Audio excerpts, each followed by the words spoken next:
welcome back to the Global Intel channel. My apologies for it being quite some time since the last one. I'm going to talk today about this release of the Bibas family bodies, the mother and two children, and then an 83-year-old named Oded Lifshitz, and he is also deceased. And basically what we have going on is, well, the final stages of the first phase. And the main thing that you have to know is what I think is going on with the Israelis, and now backed by President Trump, is they're going to do everything they can to get the last of these people there, because Hamas basically thinks that if they can throttle and slow roll the bodies and the remaining people that are alive, which I think is something like 35 of them or something like that, they're going to be able to get prepared for what eventually everybody knows is going to be a conflict between Israel and Iran.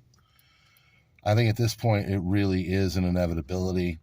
There's been all kinds of rhetoric and stuff from our Congress, people like Lindsey Graham and Waltz. They're basically saying that, this fight is coming. So there is a belief that the Iranians are very close to having a nuclear weapon. And so because of that, it is going to be sold to the American public that the only way to stop them from doing very terrible things is to go in and to physically destroy the nuclear sites, which of course Iran says is buried very well and deep below anything that anybody can get. They have, structures for their Air Force and stuff. I think that's also why there's a bit of a push to get relations between America and Russia back to a good place. That's a whole other thing that's going on. I think the Trump administration recognizes that we would be better off if we had a more complimentary and helpful relationship with the Russians instead of one that is belligerent. So, China and Russia are not great friends. They try to come off like they are, but to be honest with you, the Russians are not stupid. They can see down below them in the southeast of their country, there is this exploding at the seams 1.5 billion people that would absolutely love to have some of that free Russian territory and resources. So I think all of this is done strategically. I think Europe is no longer aligned with the ideas of America and freedom and all that.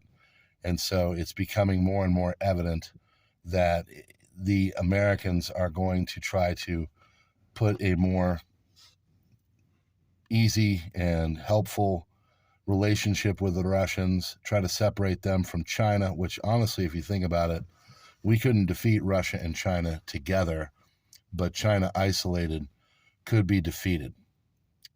Iran, of course, is their own thing, but if they were to get and go after Iran with a more beneficial and stand back approach, just kind of let it happen from the Russians, there's a better chance that they would be able to stop them. And of course, Israel and the Russians have a fairly good relationship, really. So I think all of this is just global posturing. I think we are a few years away from the big show. But right now what's going on is we're trying to separate the threat of Russia and focus in on the threat of Iran, knowing that way down the road, the real threat is going to be China. So today with this Hamas releasing of the bodies and everything, it really does kind of silently but psychologically hit the drums of war. It makes it so people are saddened by the fact that a 4-year-old, a 9-month-old, and a mother were killed and lied about initially. They said it happened in a strike.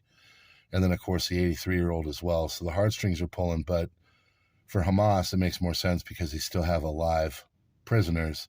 And if they've got prisoners that are alive, then they've got a contingency and insurance plan. But eventually, all this is going to get questioned. I don't see the second phase fully happening. And at that point, you're going to see America and Israel really put the pressure onto Iran. And from there, you'll probably see a larger regional war. I hope we don't have that. All right, friends, thanks so much. Hit the links in the description. Appreciate you being here. And yeah, tell people about the Global Intel channel. God bless, and we'll see you on the next one.